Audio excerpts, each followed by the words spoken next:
믿음. 이거 증거가 필요한 걸까요? 아니면 그냥 눈 딱 감고 뛰어내리는 걸까요? 이거 참 오래된 질문이죠.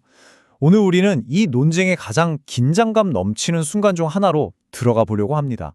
한 남자가 자신의 엄청난 주장을 증명하기 위해 사용했던 아주 예상 밖의 방법에 대해서 말이죠.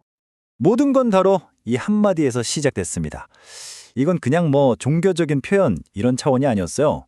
듣는 사람들한테는 목숨을 건 대결을 시작하자는 그야말로 폭탄 선언이었죠. 반응요, 즉각적이었고 또 아주 폭력적이었습니다. 이건 단순한 의견 다툼이 아니었어요. 이 한 문장 때문에 사람들이 그 자리에서 그를 죽이려고 돌을 집어들었다는 겁니다. 아니 대체 왜였을까요? 네, 바로 이 지점입니다. 이게 그냥 종교 논쟁이 아니었다는 거죠. 당시 법에 따르면 이건 사형에 해당하는 범죄, 바로 신성모독 혐의였기 때문입니다. 신성모독이라는 게 뭐냐면요, 쉽게 말해 사람이 스스로를 신이라고 주장하는 행위입니다. 그러니 그 사람들 입장에선 저 평범한 인간 예수가 나와 아버지는, 즉 하나님은 하나다라고 말하는 건 이건 용납할 수 있는 수준을 넘어선 가장 큰 죄악이었던 거죠. 자, 목숨이 진짜 왔다 갔다 하는 이 상황에서 그는 어떻게 반응했을까요? 제가 말을 잘못했습니다 하고 물러섰을까요?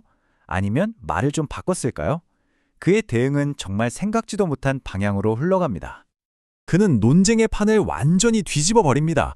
말싸움을 계속하는 대신에 아예 새로운 기준을 딱 제시해 버리죠. 그게 뭐냐? 바로 증거입니다.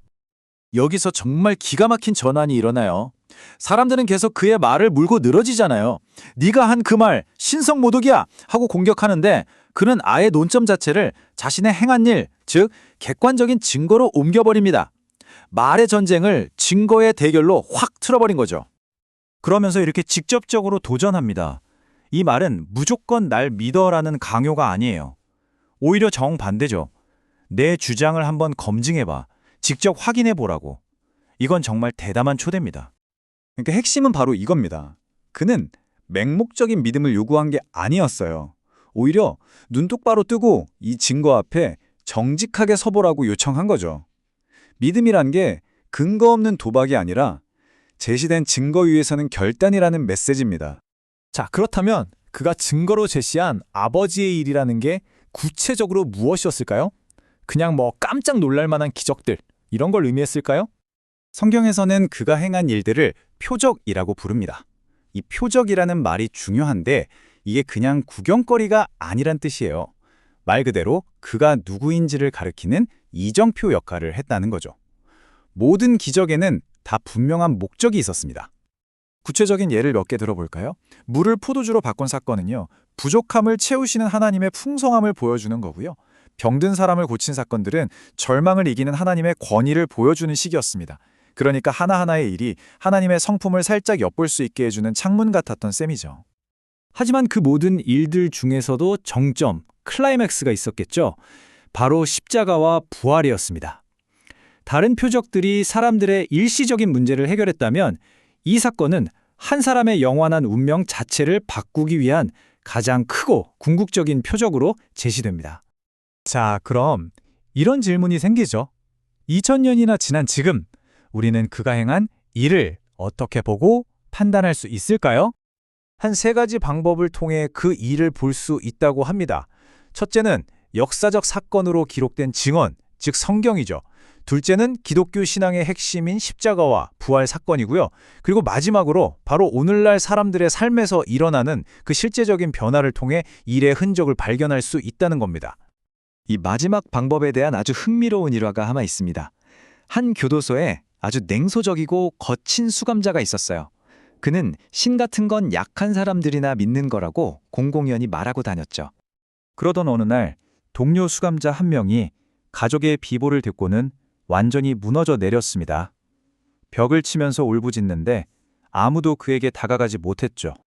그런데 바로 그 순간 가장 냉소적이던 그 남자가 조용히 다가가서 아무 말 없이 그의 곁에 그냥 앉아주었습니다. 누가 시킨 것도 보상이 있는 것도 아니었죠. 정말이지 완전히 뜻밖의 행동이었습니다. 나중에 한 사역자가 그에게 왜 그랬냐고 묻자 그는 이렇게 대답했다고 합니다. 잘 모르겠습니다. 그런데 예수 이야기를 듣고부터 제 안에서 뭔가가 조금씩 바뀌고 있는 것 같아요. 저는 원래 이런 사람이 아니었습니다. 이것이 바로 오늘날에도 계속되는 사람을 바꾸는 일의 한 예시인 거죠. 자, 그럼 결론적으로 이 모든 일과 증거가 가리키는 최종 목적지는 어디일까요? 단순히 논쟁에서 이기는 것이었을까요? 그게 아니라는 거죠. 일은 목적지가 아니었습니다. 그건 이정표였죠. 그 이정표가 가리키는 최종 목적지는 일 자체를 믿는 것이 아니라 그 일을 행한 사람을 신뢰하도록 이끄는 초대였던 겁니다. 근데 진짜 흥미로운 점은 이겁니다. 같은 증거, 같은 일을 보고도 반응은 극명하게 갈렸다는 거예요. 어떤 이들은 경배를 선택했지만 어떤 이들은 여전히 돌을 들었죠. 결국 증거 자체가 믿음을 강요하지는 않는다는 뜻입니다. 그래서 이 고대의 논쟁은 오늘 우리에게도 똑같은 질문을 던집니다. 그의 주장은 명확했어요. 내 말을 믿기 어렵거든 내가 행한 예를 보라. 그 증거를 살펴보라는 초대가 지금 당신 앞에 놓여 있다면 당신의 눈에는 무엇이 보이시나요?